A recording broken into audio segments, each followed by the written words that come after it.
The Voice of the Mountain by Stephen Crane. The old man Popocatépetl was seated on a high rock with his white mantle about his shoulders. He looked at the sky. He looked at the sea. He looked at the land. Nowhere could he see any food, and he was very hungry too.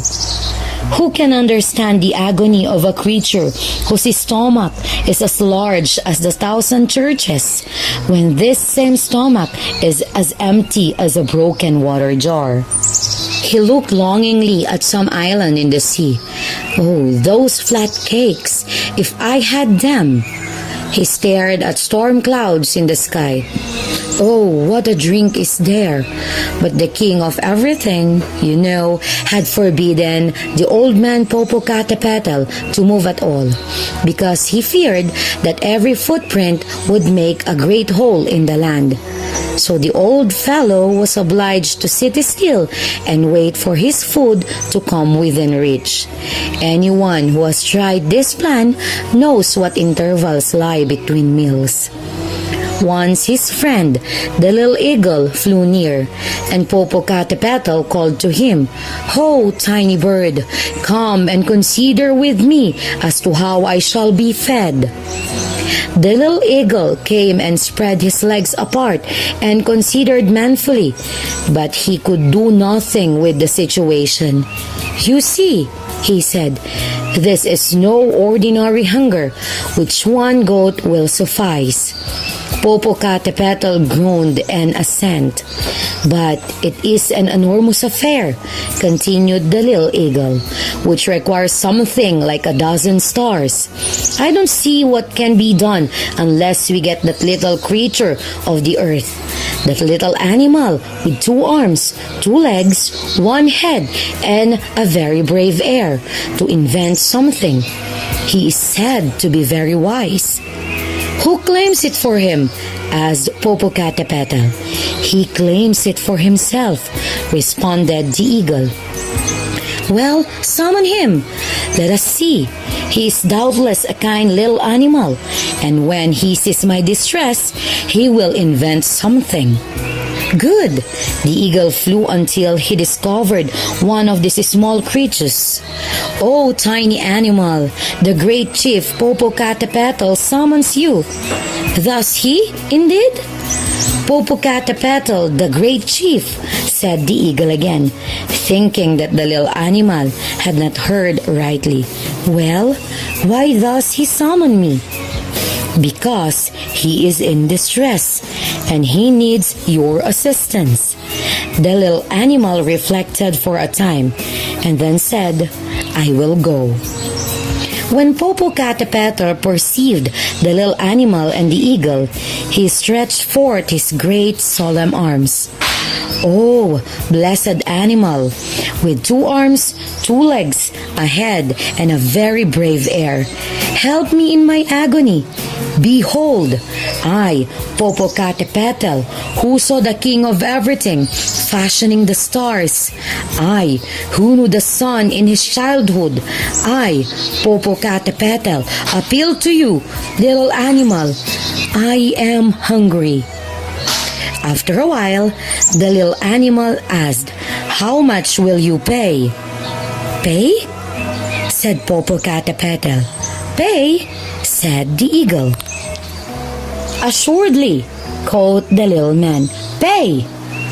"But," demanded Popocatépetl, "were you never hungry?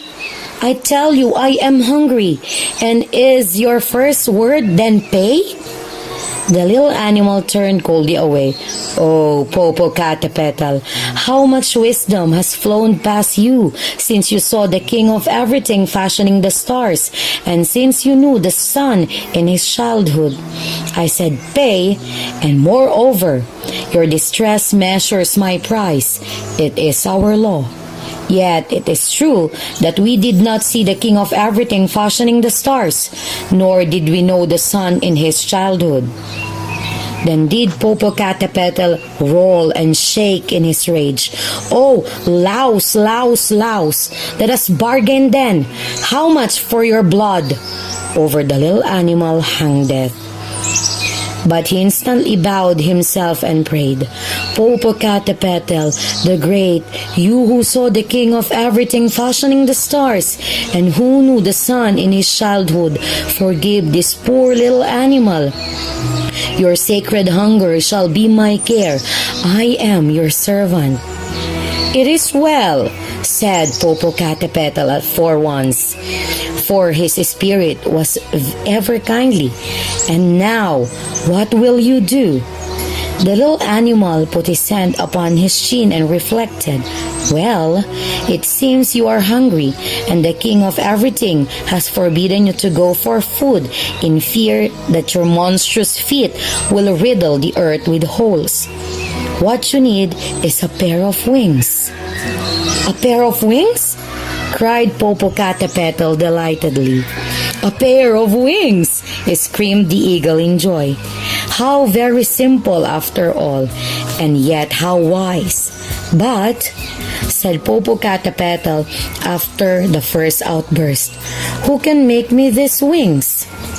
The little animal replied, I and my kind are great, because at times we can make one mind control 100,000 bodies.